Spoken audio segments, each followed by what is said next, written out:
Hey everyone, in today's lecture we are going to see one more video of English. So I had taught till here in the last video. So we have started chapter number 7, Our House, Our Home.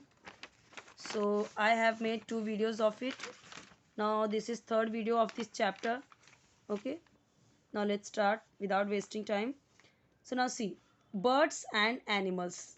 So as I told earlier in many videos, in all videos actually, कि इस तरीके से अगर आपका आता है और तुरंत वर्ब आता है तो ये प्रेजेंट इंडिफिनिट टेंस होता है, right.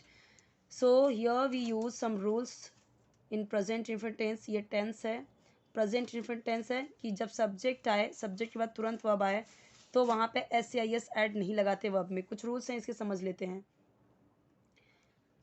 He, she, it and singular, इसके साथ में आपको वर्ब में एस या ई एस ऐड मिलेगा. But if subject will be I, we, you, they and plural, then we won't use s और e s in verb. Okay, नहीं use करेंगे वर्ब में एस या ई एस. सॉरी, यहाँ पे S आएगा. S या एस ऐड नहीं करेंगे जब हमारा सब्जेक्ट होगा इनमें से कोई. अब यहाँ समझिए, बर्ड्स ऑलरेडी ये प्लूरल है.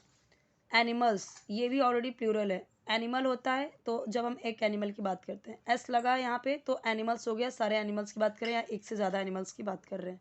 बर्ड्स भी यहाँ पे तो हमने बर्ड्स एंड एनिमल्स, सारे बर्ड्स सारे एनिमल्स की बात की है. That's why here used need, not needs. अगर यहाँ पे होता he needs, she needs, it needs, Reena needs, girl needs, boy needs, क्योंकि गर्ल बॉय, ठीक है. एक अगर स्पैरो की बात करें तो एक स्पैरो की बात किया है तो भी हम नीड्स बोलेंगे. Sparrow needs, parrot needs, crow needs, क्योंकि एक की बात कर रहे हैं, राइट. सो लेकिन जब हम यहाँ प्लूरल की बात कर रहे हैं, बहुवचन की बात कर रहे हैं प्लूरल, तो वर्ब में एस आई एस ऐड नहीं होगा, इसलिए वर्ब में एस आई एस ऐड नहीं हुआ है. सो बर्ड्स एंड एनिमल्स नीड, यानी तो हम बोलते हैं पक्षी और पशु या पक्षियों और पशुओं. तो नॉर्मली हिंदी में तो ऐसे नहीं बोलते. तो पक्षी और पशु, तो हम बोलते हैं ना पशु पक्षी, तो ऐसे ही बोल सकते हैं पशु पक्षी, यानी बर्ड्स एंड एनिमल्स. नीड यानी पक्षी और पशुओं को भी, पशुओं को ज़रूरत, नीड यानी ज़रूरत. अब ताहती है आएगा, ज़रूरत होती है. क्यों? क्योंकि हर वीडियो में तो बताया है कि प्रेजेंट इंडिफिनिट टेंस जब सब्जेक्ट है तुरंत वर्ब आए वो होता है प्रेजेंट इंडिफिनिट टेंस. और प्रेजेंट इंडिफिनिट टेंस आपका ताहती है से ख़त्म होता है हिंदी में. तो बर्ड्स और एनिमल्स को नीड होती है, ज़रूरत होती है. Place, a place to live, a place to live यानी रहने की जगह. टू लीव यानी रहने के लिए, प्लेस यानी जगह, टू यानी भी. ठीक है, अब ध्यान से समझिए. Now I am not going to explain in Hindi. Okay, you can understand because I have written each and every words meaning. So you can understand what is the meaning of this sentence. Okay, birds and animals need a place to live too. Okay, so now you can understand, you can make your own sentences in Hindi. No need to translate actually, but if you are translating so it's okay, but you have to understand in English only. जब मैंने एक एक word का मतलब बता दिया, आपने एक एक वर्ड का मतलब समझ लिया, तो बस उतने में ही समझ जाए कि इस तरीके से इंग्लिश अच्छा ऐसे ऐसे बोला, मतलब इसका मतलब ऐसे होता है, बस समझ लो उसको. उसे हिंदी में बार बार ट्रांसलेट करने की ज़रूरत नहीं है. Their homes are called by different names. Their homes, whose homes, so birds and animals homes. तो जब यहाँ पे बर्ड्स एनिमल्स की बात कर रहे हैं तो कई सारे हैं, इसीलिए यहाँ पे क्या बोला, उनके. देयर यानी उनके घरों को, आर कॉल्ड यानी कहा जाता है या बोला जाता है, बाय यानी द्वारा, डिफरेंट अलग अलग नामों से. अब इसका मतलब क्या निकल के आ रहा है हिंदी में, their homes are called by different names. उनके नाम, उनके घरों को अलग अलग नामों से जाना जाता है। मैंने आपको बहुत बार बताया है कि जब ऐसे आपको कॉल्ड लिखा जाए, इज कॉल्ड, आर कॉल्ड, तो वो समझ जाइए क्या बोला जाता है, यानी कि कहा जाता है, कहते हैं, बोला जाता है। ठीक है, आर कॉल्ड यानी कहा जाता है। सो उनके घरों को अलग अलग नामों से जाना जाता है, या उनके घरों को अलग अलग नाम दिया जाता है। जैसे अब ये नेस्ट है, ठीक है। So bird lives in a nest. अब समझे यहाँ पे आप, जब बर्ड आया तो लीव्स आया, क्योंकि ये सिंगुलर है, एक वचन है, ये प्रेजेंट इंडिफिनिट टेंस है ना। कैसे पता चला, सब्जेक्ट आया, एक कर्ता आया, without any helping verb, verb आ गया, क्रिया आ गया, मेन वर्ब आ गया, मूल क्रिया आ गई। क्रिया क्या होता है, रहना, खाना, पीना, हंसना, रोना, ठीक है, ये सब क्रिया है, कुछ एक्शन वर्ड। तो सब्जेक्ट के बाद तुरंत वर्ब आ गया, तो यानी कि ये प्रेजेंट इंडिफिनिट टेंस हुआ। और प्रेजेंट इंडिफिनिट टेंस का ये रूल है, सिंपल प्रेजेंट टेंस, कोई नेगेटिव नहीं है, कोई क्वेश्चन नहीं है। तो क्या क्या है इसका रूल, कि बर्ड सब्जेक्ट आया तो लीव्स, क्योंकि सिंगुलर है बर्ड, एक वचन है, तो वर्ब में एस ऐड हुआ, क्रिया है ये, लीव यानी रहना। तो जब एस ऐड हो गया तो वो क्या हो गया, प्रेजेंट इंडिफिनिट टेंस। तो चाहे इसमें से कोई सब्जेक्ट हो, चाहे इसमें से कोई सब्जेक्ट हो, वो ताहे तीहे तेहे का सेंस बनाएगा ही। आप एस ऐड कर रहे हो यहाँ पे तो भी, आप इनमें जब रहोगे एस नहीं ऐड करोगे तो भी वो ताहे तेहे तीहे का ही सेंस बनाएगा। तो चिड़िया, बर्ड यानी चिड़िया, रहती है इन यानी में, अ नेस्ट यानी घोंसले में। हर जगह पे अगर दिया हुआ है, जैसे यहाँ भी दिया हुआ है, यहाँ भी दिया हुआ, तो हर जगह का आप एक तो मतलब निकालोगे नहीं, बस समझ जाइए कि वो एक घोंसले में रहेगी ना। वो कई सारे घोंसले बना के तो एक ही चिड़िया नहीं रहेगी, उसका एक ही घोंसला रहेगा। तो ऐसे बोला गया, bird lives in a nest, bird एक घर में, एक नेस्ट में रहती है, यानी बर्ड नेस्ट में रहती है। बीज यानी मधुमक्खियाँ, पता चल रहा है ना ये चित्र के थ्रू। अब देखिए, हर चीज़ का हम बच्चों को हिंदी में मतलब नहीं समझाते, उनको चित्रों के थ्रू समझाते हैं। ठीक है, मधुमक्खी, बीज बोला है ना, बीज, बीज यानी मधुमक्खियाँ, तो ये इधर से होगा जाएगा मधुमक्खियाँ। लीव, अब यहाँ पे तो लीव्स था, यहाँ पे लीव क्यों हो गया, वही रूल है कि ये बीज प्लूरल है, एक बी की, हनी, एक बी की नहीं बात की कि हनी बी, अगर मैं बोलती हनी बी लिव्स, ठीक है, तो एक बी की बात की, बी लीव्स, लेकिन बीज बोला है यानी मधुमक्खियाँ, तो प्लूरल हो गया ना, ये बहुवचन हो गया। तो बहुवचन का क्या रूल है, वर्ब में एस ऐड नहीं करेंगे, तो इसीलिए यहाँ पे लीव्स नहीं लिखा, क्योंकि ये है तो प्रेजेंट इंडिफिनिट टेंस, आएगा वही ताहे तीहते हैं, वही इसमें भी आएगा। तो बीज लीव्स यानी रहती हैं, वही देखिए हिंदी में वही आ रहा है, रहती हैं इन यानी में, हाइव्स, हाइव्स यानी छत्ते, तो बीज हाइव्स में रहती हैं। समझा आपको रूल, ये बीज जब ये प्लूरल हो गया तो वर्ब में एस, वर्ब में क्रिया में एस ऐड नहीं हुआ। यही आप देखिए यहाँ पे एस था, कितना अच्छा रूल यहाँ पे दिया हुआ है, सामने सामने, राइट। यहाँ पे भी देखिए दिया हुआ है, रैट, जब हमने एक वचन की बात की, रैट तो एक रैट की बात कर रहे हैं ना, तो रैट यानी चूहा, लीव्स यानी रहता है, इन यानी में, अ यानी एक, होल यानी सुराग, नहीं सुराग नहीं, क्या बोलते हैं, सुरंग या होल, बिल बोलते हैं, बिल, ठीक है। Rat lives in a hole, rat hole में रहता है। अब यहाँ पे क्योंकि सिंगुलर है रैट, रैट्स तो बोला नहीं है, तो लीव्स, वर्ब में एस ऐड हो गया ना, ये वर्ब में एस ऐड हो गया। Same thing, lion lives, lion यहाँ पे देख सकते हो, यही लायन है। हम बच्चों को हिंदी में नहीं बताते कि लायन मतलब शेर, लायन, लायन मतलब शेर, रैट, रैट यानी चूहा। इंग्लिश मीडियम के बच्चों को हम ऐसे ही बताते हैं, दिस इज लायन, तो ये तो बच्चों को पता है ना, अच्छा यही है लायन, अच्छा यही है रैट, यही है बर्ड, इसको ही बर्ड बोलते हैं। तो ये फर्स्ट स्टैंडर्ड के बच्चों की बुक है।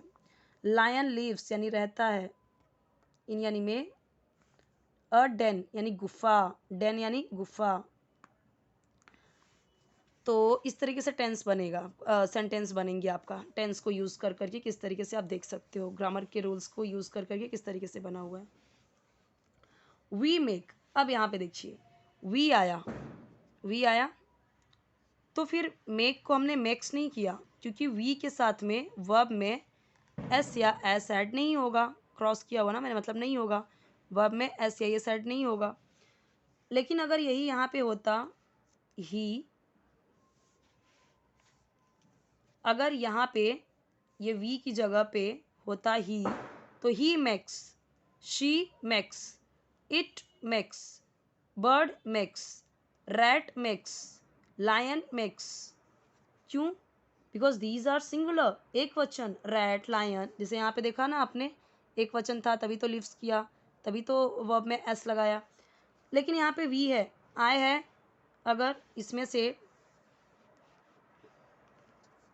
आई होता तभी भी make, we make, you make, they make, lions make, rats make, bees make. ठीक है, हम बनाते हैं, वही आएगा, ता है ती है ही, प्रेजेंट इंडेफिनिट टेंस है। हाउसेस यानी घरों को, वी मेक हाउसेस मतलब घर। अब हाउसेस बोला यानी एक घर की बात नहीं की है, कई सारे। सो हम घर बनाते हैं, फॉर यानी के लिए, पेट एनिमल, पेट यानी पालतू पशुओं, और बर्ड्स यानी चिड़ियों के लिए। हम पेट एनिमल्स एंड बर्ड्स के लिए हाउस बनाते हैं। मैंने क्या किया, मैंने एनिमल्स, बर्ड्स, पेट, हाउस सब कुछ मैंने इंग्लिश में बोल दिया। यही ट्रिक, यही तरीका आपको भी यूज़ करना है।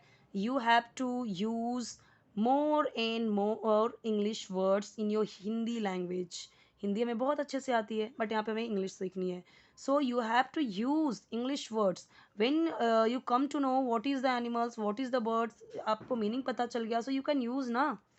Okay, just learn all words. अगर आपको लग रहा है कि मुझे नहीं पता, तो इसका आप लर्न कर लो और फिर उसे ट्राई करो इंग्लिश, हिंदी में बोलने की, हिंदी में ही उस इंग्लिश को यूज़ करो।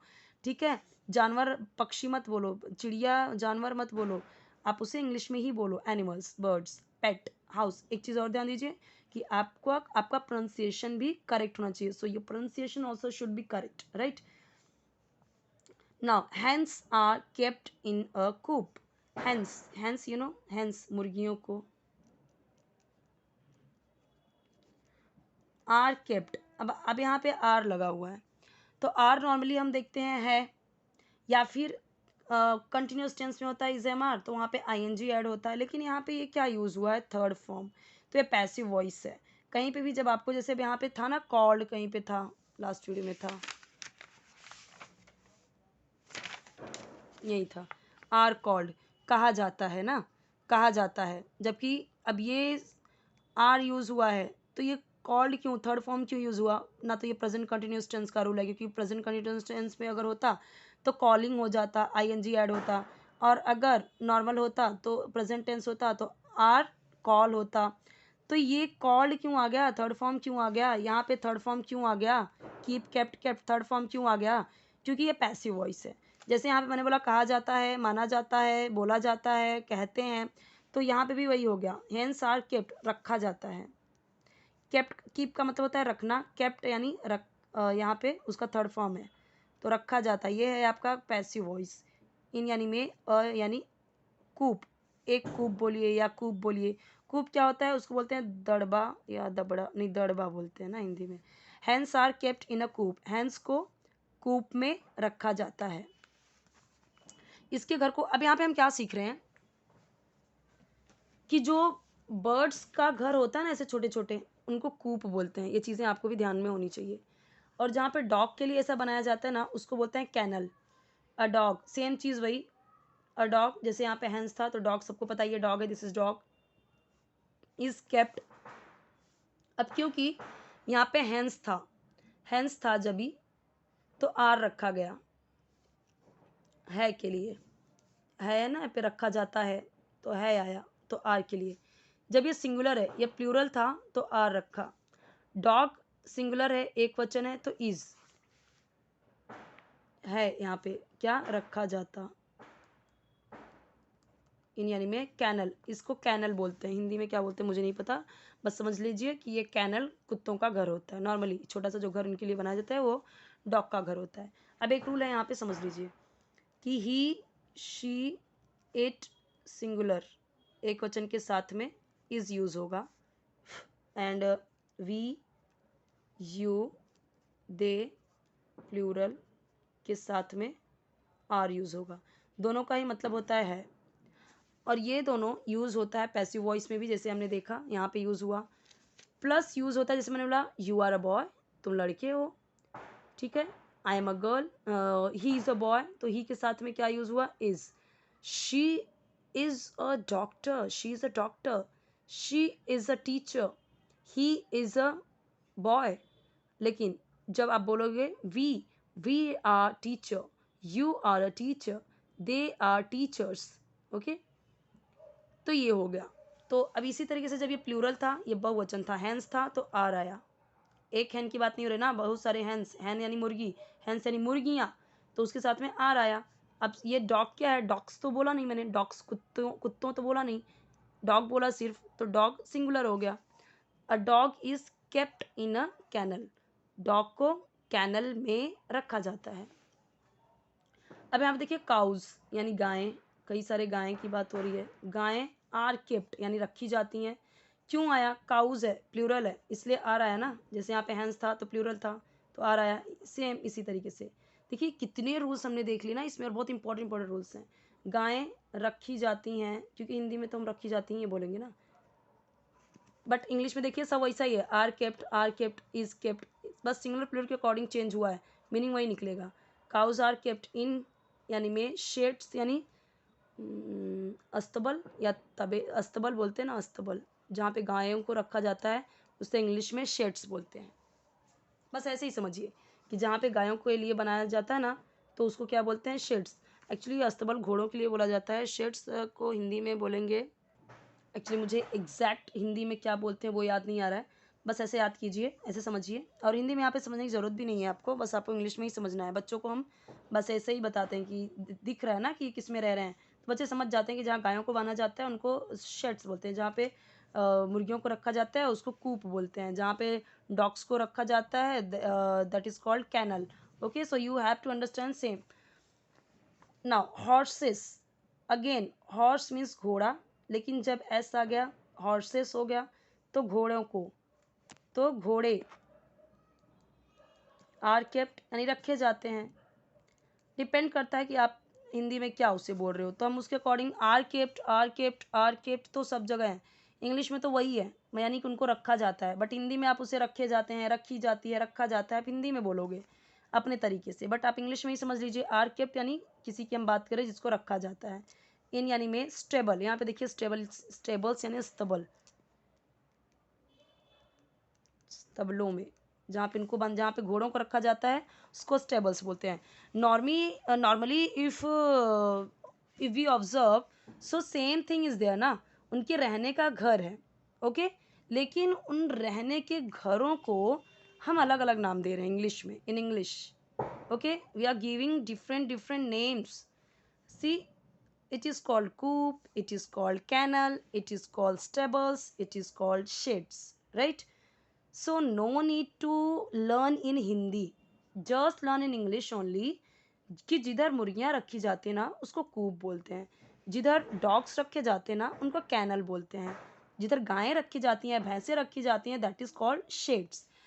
और जहाँ पे where horses are kept, it is called stables। Understood? I hope it will be helpful for your English, for your learning। So just minute, I am keeping it properly so that you can take screenshot of it। Comments आते हैं कि आप please अपनी fingers और pens हटा लिया कीजिए screenshot के लिए। सो कभी कभी तो मैं भूल जाती हूँ, बट अभी मुझे याद है, तो आप स्क्रीनशॉट ले लीजिए। मत सोचिए कि कैनल को हिंदी में क्या बोलते हैं, कूप को क्या बोलते हैं, होल को क्या बोलते हैं, डेन को क्या बोलते हैं, हाइव्स को क्या बोलते हैं, नेस्ट को क्या बोलते हैं। इसे देखिए, इसे याद रखिए अभी, ठीक है, और लर्न कीजिए इसी तरीके से आप भी। कोई भी वीडियो चाहिए कमेंट सेक्शन बताइए, चैनल सब्सक्राइब कीजिए ज़रूर, और वीडियो लाइक कीजिए, फ्रेंड्स के साथ शेयर कीजिए। चैनल आप सब्सक्राइब नहीं कर रहे हैं, सिर्फ वीडियोस देख रहे हैं, और अपने फ्रेंड्स के साथ प्लीज़ शेयर कीजिए। And one more thing, if you will check the channel, you will get 2 playlist First one is basics of English and second one is English stories translation. So you have to watch all videos of basics English first, then you can watch all videos of English stories, because आप देखोगे ना तो basic वाले बहुत easy easy है। जैसे अभी ये बेसिक वाले में मैं इसे सेव करूँगी, तो बेसिक वाले में बहुत ईजी ईजी सेंटेंसेस है, बट अगर आप वही चेक करोगे इंग्लिश स्टोरीज में ना तो थोड़े से हाई लेवल की है। यानी कि अगर आप बेसिक आपका क्लियर हो गया तो वो आपको बहुत अच्छे से समझेगा, लेकिन अगर आपने वो नहीं देखा ना, बेसिक वाले नहीं क्लियर किए, रूल्स नहीं समझे, तो फिर आपको वो जो स्टोरीज वाले हैं वो थोड़ा सा आपको हार्ड गिरेगा। ये मैं आपको सजेशन दे रही हूँ, मैं आपको just I'm suggesting only, and it's totally up to you. Whatever you like, you can watch. Okay, it's up to you. और यहाँ पे देखिए जो हमने पढ़ा है ना वो वही दिया हुआ है, जो हमने पढ़ा है, तो यहाँ पे मुझे नहीं लगता कि इसे वापस से एक्सप्लेन करने की ज़रूरत है। ये सारी चीज़ें तो मैंने लास्ट वीडियो में पढ़ाई हुई हैं, और वही वहाँ से उठा उठा के आपको कुछ सेंटेंस कुछ लाइन्स दी गए हैं। ठीक है, सो अभी इसके कुछ क्वेश्चन है कि किस तरीके से क्वेश्चन पूछा जाता है। अगर कोई पूछ रहा है तो आप कैसे समझोगे, क्वेश्चन लिखा हुआ है तो कैसे समझोगे, वो वाले भी हम देख लेंगे, यहाँ पे है। ठीक है, वो भी मैं आपको समझा दूंगी कि अगर आप किसी से क्वेश्चन पूछ रहे हो तो कैसे पूछोगे, अगर आपको कोई पूछ रहा है तो कैसे समझोगे, कैसे आंसर दोगे, वो भी दिया हुआ है। And you can also suggest for making videos if you want any videos related to English, like demo related, interviews related, और डेली डेली कॉन्वर्सेशन, स्कूल में बातचीत करने के लिए, कॉलेज में बातचीत करने के लिए कोई वीडियो चाहिए तो आप मुझे कॉमेंट बताइए। I am ready to help you. Okay,